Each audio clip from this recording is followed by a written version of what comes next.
which will be held at Blackman High School? Yes, sir.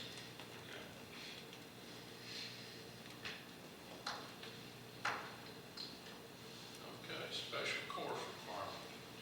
All right, the 2020-2021 special course request found on tab 3. The instruction department is requesting permission to make the application to offer credit for special courses under the following guidelines. Rule 0520-1-3-.05-2A. Offer credit for local school systems. Special courses not listed in this 0520-1-3-.06 on an experimental basis. The Commissioner of Education must approve each course in advance each year. Rutherford County High Schools are requesting approval for the following course requests: Audio Production 1, Audio Production 2, Audio Production 4, Introduction to Microbiology, Survey of the Human Body Systems, Emerging Infectious Disease, Programming Applications and Data Science, Neuroscience Society, Advanced Honors Positive Psychology, Introduction to Linguistics, Advanced Honors Positive Psychology, and we got that on there twice. Introduction to Linguistics, is there any reason why we have those things? Advanced Studies of World War II, American Sports History, History of Recording Industry, and the attachment has the special course local approval and assurances. Any questions on it?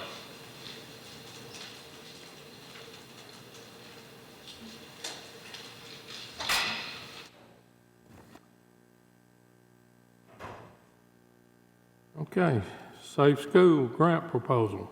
All right, the Safe School Grant Proposal, I'm going to let Mr. Lee, or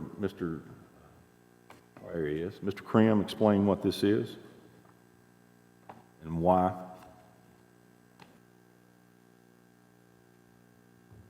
This request for approval is relevant to the Safe Schools grant that we have already processed.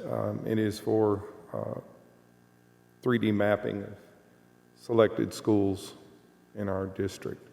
Much of this information is confidential and would not be tactically appropriate to release. You've been provided with some information on that, and we'll also be discussing this next Tuesday night in our executive session. This will all of our campuses, including would it include this campus here? In time, yes. Okay. Initially, it'll just be 4 schools to start. Would there be any more additional funding required? Or In future Safe Schools grants, yes, sir.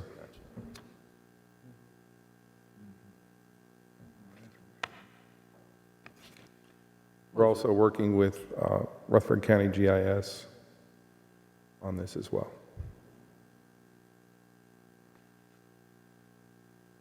You'll be able to tell us more about this on the 13th. Yes, sir, I can give you a Correct. complete rundown on what we're using it for at that time. Okay. I don't know what to ask you. Anybody else? It's a map. It's a map. Map. Okay. Thank you. All right. CDI Head Start lease. I think Mr. Reed has passed out the lease agreement. There was one addendum to that, right, Mr. Reed? Got it right here. Yes, if you remember, this is the lease with a new operator of the Head Start program, and the lease term runs from January 1st, so it's really retroactive, beginning January 1st of this year, and it runs through June 30th, 2020. The current Head Start program actually runs through June 12th, so they had requested that we run the lease at least through June 12th, but they needed additional 2 weeks to get their personal property and everything out the property, and to remove everything. So we've run this lease term through June 30th, 2020. Since the agenda went out, there was one change they've requested to the lease, which you'll see that in what I handed to you tonight.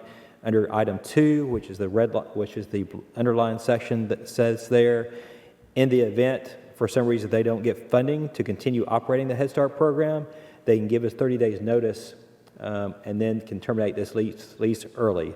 So for some reason, if they don't get funding for their Head Start continuation of their program, then they can give us 30 days notice and terminate this lease earlier. Of course, from our standpoint, as soon as they leave, the better off for us.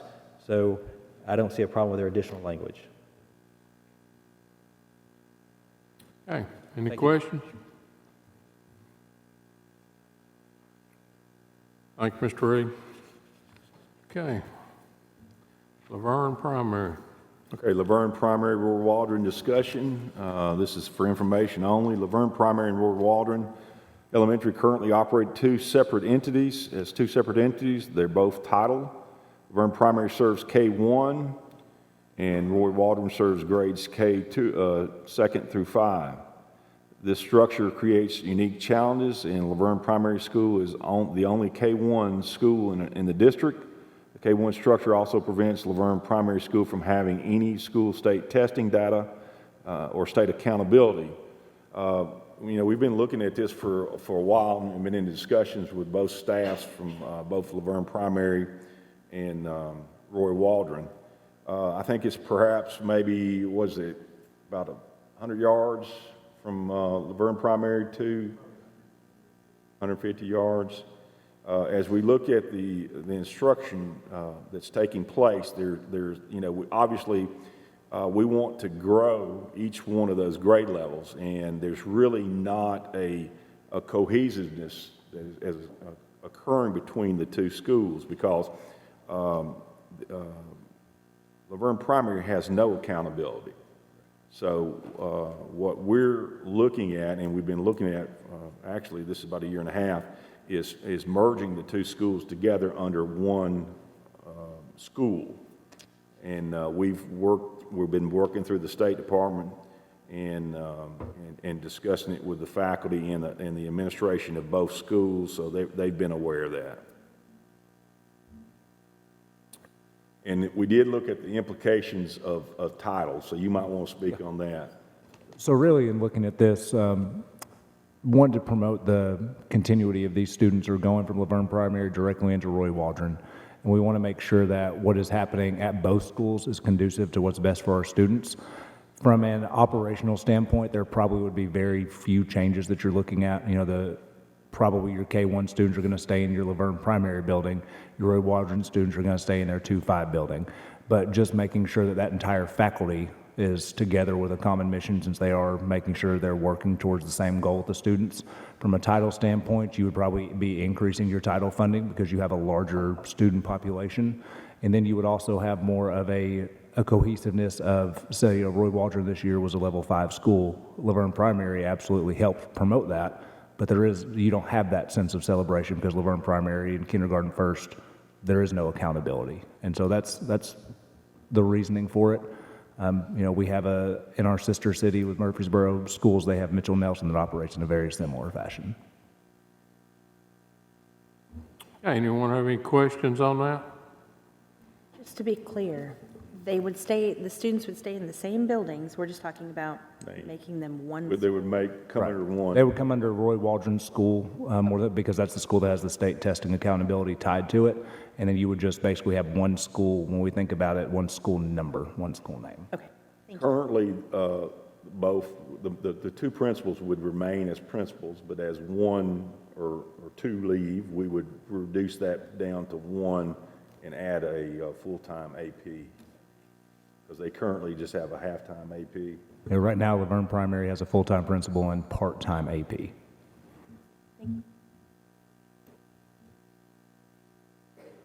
Anyone else? All right, 14. All right, 14 is disciplinary hearing appeal. The board has been requested to review the February 3rd, 2020 decision of the Disciplinary Hearing Authority to uphold the remandment of the student from Rockville High School. The student was remanded under Board Policy 6.313 for the use of illegal substance on the school grounds. Based on the review of the DHA's record, the board may affirm the decision of the DHA, overturn the decision of the DHA, modify the decision to a lesser penalty, or 4, grant a hearing before the board. Okay. Anybody got any questions on this? I know you're all looking forward to having something to read. Okay, let's move on. Redstone. All right, 15, Redstone Federal Credit Union Affinity Program, found on tab 6.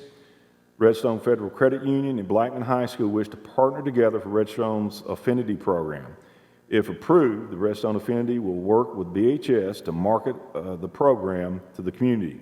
The program will allow Blackman High School to collect a small fee each time the Redstone member uses a specially designed Blackman High School Redstone debit card for any purchase. The program is at no cost to the school. The contract has been reviewed by Sarah Page, staff attorney, and Jeff Reed, board attorney.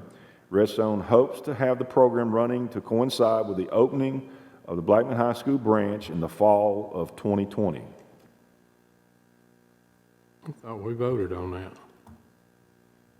Didn't we have this before?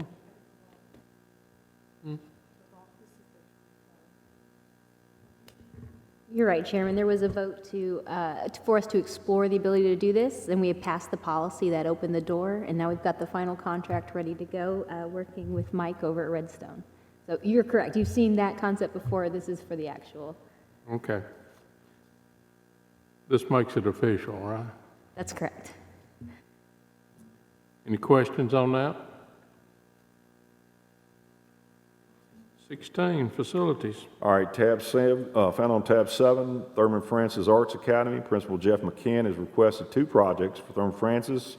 The first is to change out the existing scoreboards in the gym, and the second is to install 2 additional water bottle filling stations. Engineering Construction has reviewed the products for both requests and finds them acceptable. Both requested at no cost to the board and is funded through the PTO. Any questions on that? Okay, Blackman High School. All right, Blackman High School, Dr. Justice has submitted a request to build a 12-by-16 equipment storage building for the girls softball program. The city of Murfreesboro has reviewed the request and issued the building permit. Engineering Construction has reviewed the request and finds it in order. Any questions on that? Yeah, so this one does not indicate who's paying for it, or did I miss something? Is this at cost to the board? No, ma'am. No cost to the board. Okay, should that not be in the motion then? Okay, thank you.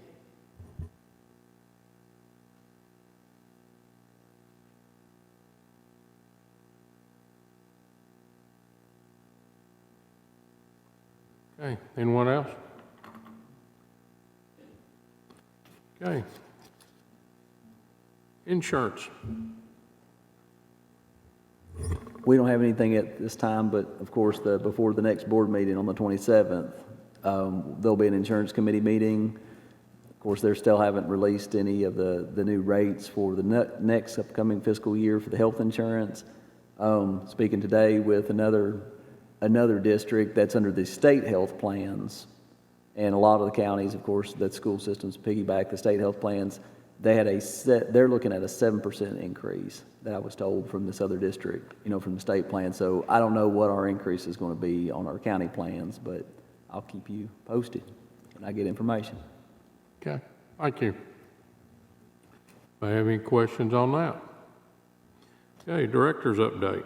First of all, last night, our town hall meeting was a great job done by Mr. Evans, a great job done by the instructional staff. I think that we had some great conversations with our parents, and we want to continue this relationship as we're going forward. The next thing I'd like for Mr. Lee to talk about, first of all, I know we've had here recently with some maintenance projects at Blackman High School. And after you talk a little bit on that, kind of go over some of our capital projects that we've listed here on this sheet here and how that's changed over the last several months, in fact. Okay, first thing is Blackman High School. As we all know, we had to move some money from the capital projects from central magnet over there to take care of a chiller that died unexpectedly on us, and we also had the cooling tower that we dealt with. Recently, we made you aware that we had a rupture to the main line that goes from the building to the cooling tower. We have since been able to excavate that line. It is a ruptured 14-inch line. We have the materials on order. 12 and 16 are, I don't want to use the term standard, but they're kind of readily stocked locally. 14's, it's not real crazy, but you don't, a lot of plumbing companies don't stock it, so we've had to order that material. We're anticipating somewhere, final cost, somewhere between $10,000 and $15,000 for this repair.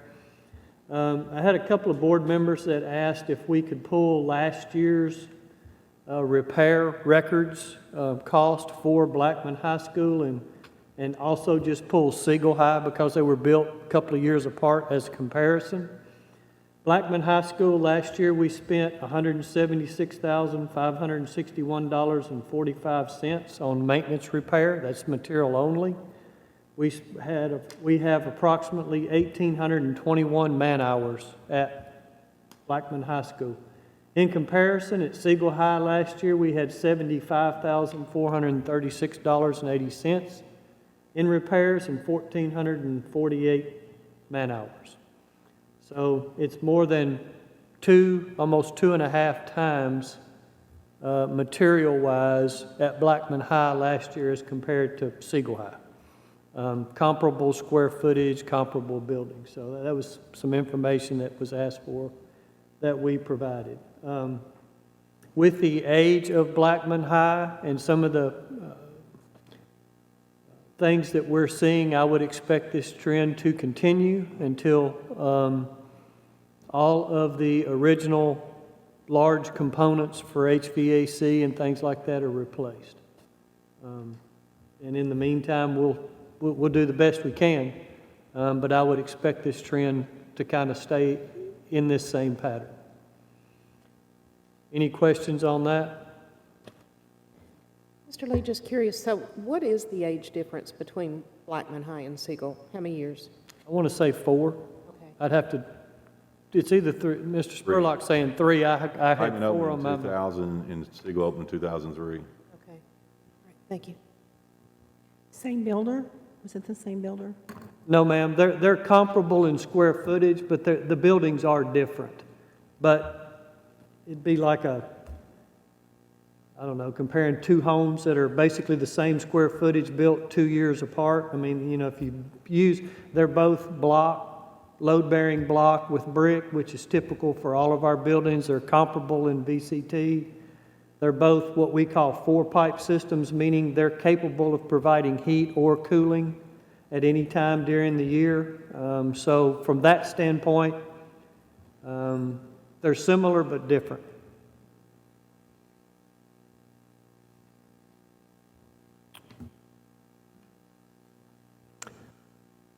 We have Mr. Beaudry sent out to all the principals a couple of weeks back requesting their, as we call them, the principals' wish list for capital projects and maintenance items. Friday was the deadline for them to have all that back to us. We now have that. Our purchasing department, Ms. Joanne Robichaud, helps Mr. Beaudry and myself out immensely. She compiles all this stuff and puts it in a nice format where it's a lot easier for us to go through. We're going through that now. So there will be a few things that you will see on this capital projects list. This is nothing new. It's the same format that you've been seeing for the last 14 months. We have throughout the year, as new things have come up, we've added things to the list. We've taken a few things off.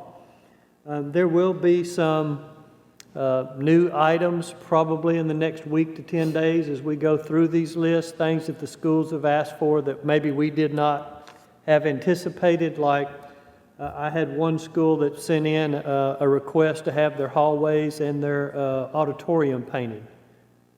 Elementary school, you're probably somewhere in the neighborhood of $40,000. So, I mean, it's not small numbers. I didn't have them on the list, but I'll have my guys, we'll go check them out. and if it's needed, we'll add it to the list. So there will be things over the next few weeks that get added to the list, but you haven't seen this in a while. So I wanted to provide you with an updated list where we are as of today. Thank you, sir. Yes, sir. Mr. Lee, on this 2021, 2022, am I reading this correctly? 31,382,000? Yes, sir. And basically what we've done, this number last year, as you're aware, was somewhere in the 60 range, and it climbed to 68. And we've had other things come up this year, and now it's up to a total of 77. And basically what I've done here is I don't want to use the term arbitrary. Mr. Spurlock asked that we analyze this and give it a 3-year tier.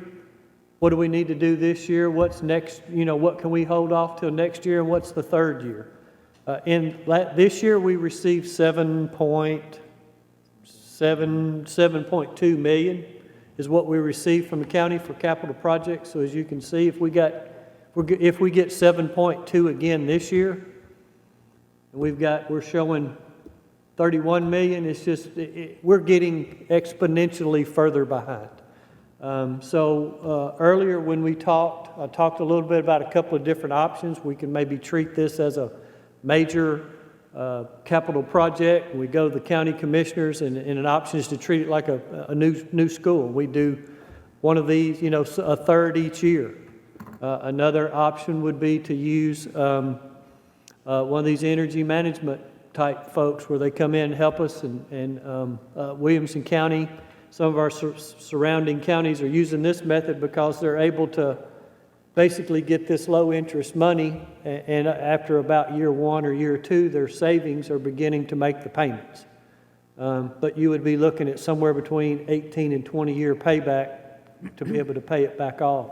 So there's multiple ways we can look at it. There was in the Tennessean last week.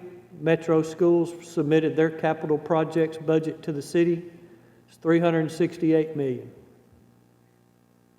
What they're requesting. They're saying they've been getting similar to us, 8 or 9 million a year, but they're a lot further behind than we are, and that's what they're saying.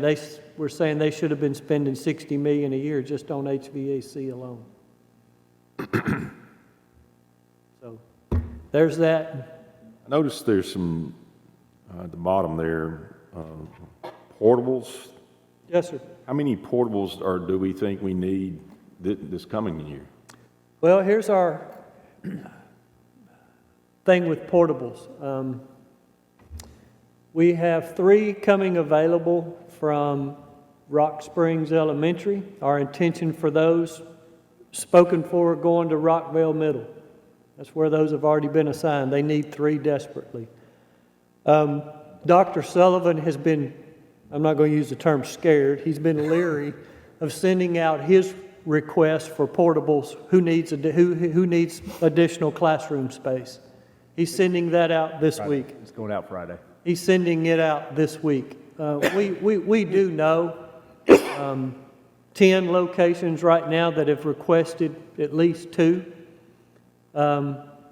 If we were to go through the move at Smyrna West, there's a possibility we could come up with 6 there. If not, we don't have any. The other thing that you all need to be aware of, and if you'll notice, if you look under the HVAC, there's a request for 30 portables at $6,500. Well, the air conditioning systems on these portables are 18 to 20 years old, and they're on their last leg. So we're looking at spending almost $7,000 just to buy a new air conditioning unit for a portable. We have some portables that we have done, our maintenance staff has done an absolutely phenomenal job at keeping these things intact. And some of them are original portables from almost 30 years ago. And I'm here to tell you, they're about to fall down around our ears. They're at the state that we can no longer maintain them, and nobody wants to hear it, but we need to replace them. Meaning, and I've got, purchasing has just gotten me the information this week on what portables cost, because we haven't bought a portable in a long time. I'm looking at leasing and also purchasing, but basically you all know what leasing does. In 5 years, we've bought it. And I don't know that in my tenure here, and some of you have been on the board a lot longer than I have, we haven't sold a portable. So I don't know that leasing would be the proper way for us to go. So yes, sir, there are requests for portables on here. Can we get by for another year? Some of them, yes, sir. But in the next couple of years, if we don't have some buildings to where we can get some relief to take some of these portables away, we are going to have to replace them. I have a question. Have we ever done, because when you look at some of our schools and the number of portables that we've got, I mean, those portables take up a lot of space. Yes, ma'am. You know, when you've got a school that's got 6, 8, 10 of them, what have you. Have we ever done any kind of a study, like a cost and use analysis as to if we could better utilize that space by doing an addition to the school versus continuing to bring in or replace portables? Classroom space is more expensive than a portable. And if you've got it, the answer's always been it's cheaper to move it. But when it comes to purchasing at another school, would it be cheaper to add on? It depends on the school, and it depends on where our utilities are. I realize I'm not necessarily answering your question directly. Each campus would be different. Some campuses we could put an annex on. Some of them we could maybe add 4 to 6 classrooms. Some campuses that would, based on the way they're allocated and where the utilities are, it may not be feasible at all. But in some instances, yes, it is feasible to add on And Mrs. to the Moore, buildings. one other thing that we would run into is we would then have all those students that are in the portable. The school like Siegel Middle would have nowhere that, if we got rid of their portables, they would have nowhere to put their 200 to 250 students. And I think that goes back to looking at when we're over capacity and when we're reaching that critical Right, point. nearing capacity and over. Yeah. It's a delicate balance. But I assume it's something that we'll look at as we Yes, ma'am. because and if we're doing like an addition, an annex, if you will, or building additional classrooms, I mean, is that a construction project that can be done over the course of the summer? We don't have kids there in class, no? No, ma'am. You're looking at an annex, Oakland Middle as an example, or Blackman Middle, or the one that we're doing now at Rock Springs Elementary. You're looking at about 10 to 12 months. Okay.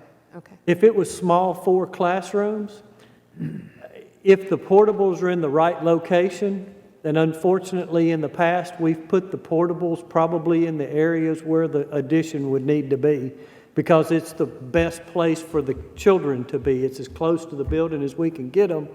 So we've put the portables where we would potentially recommend putting in addition. Right. Can we relocate those portables? Sure, we can move them.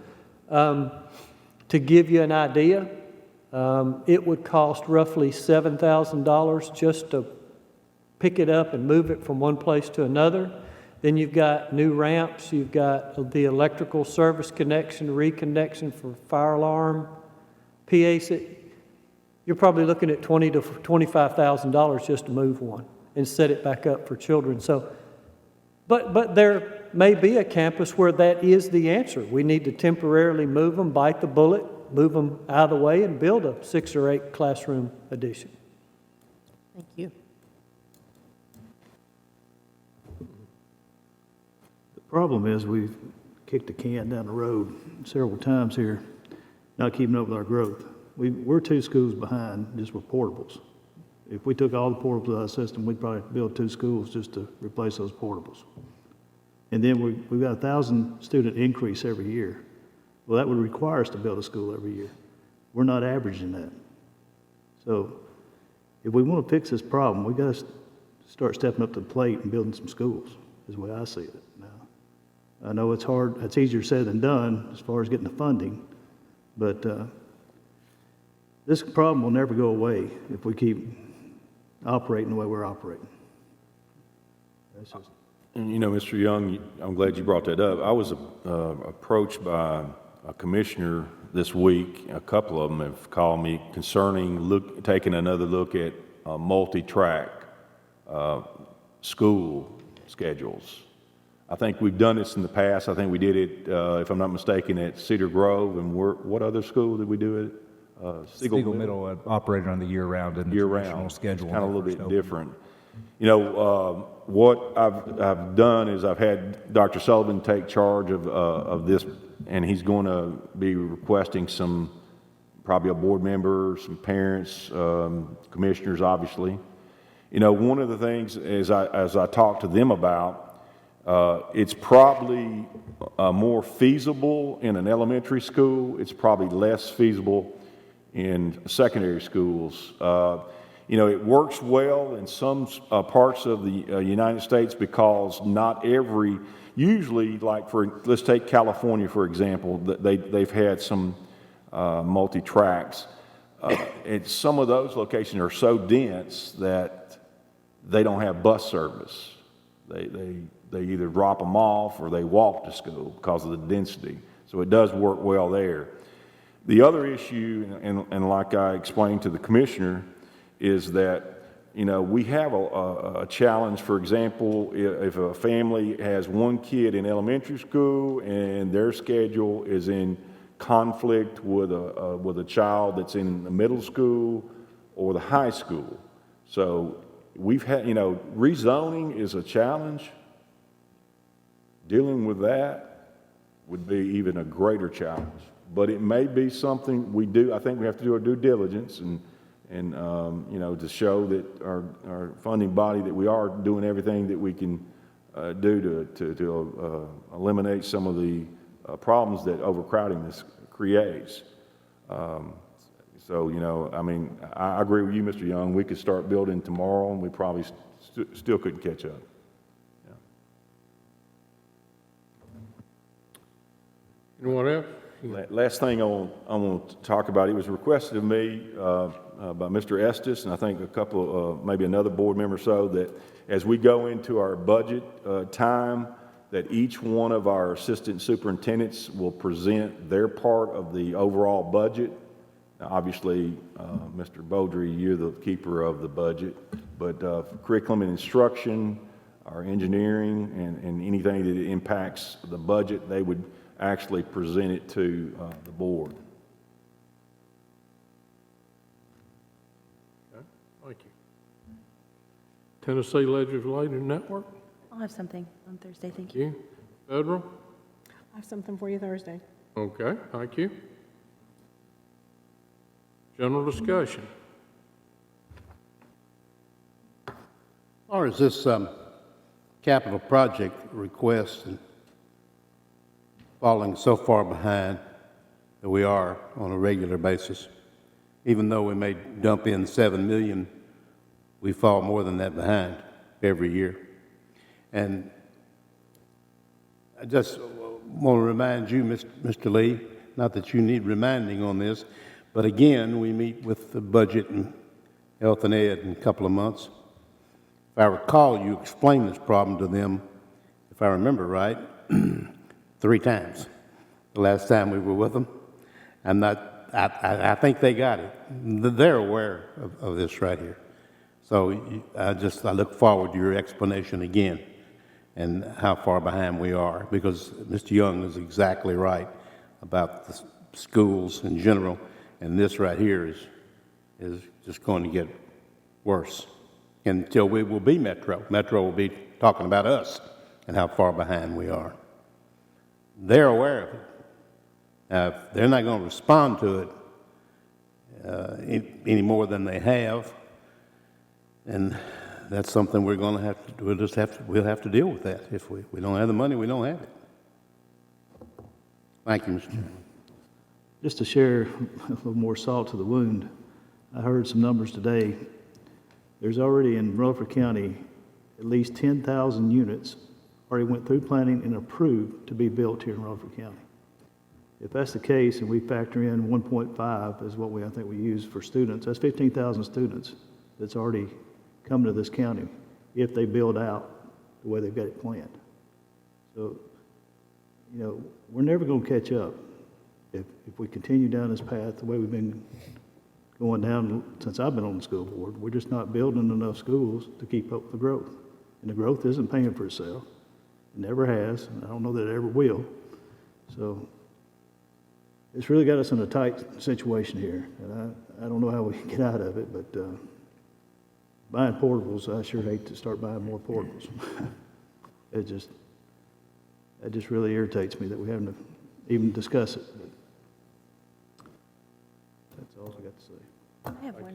I have one question for Mr. Lee. How many portables are we talking about that we should probably get rid of and replace? 20? 20?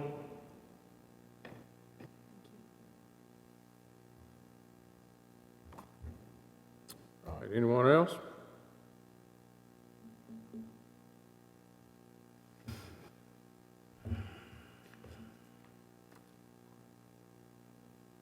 Anything else on general discussion?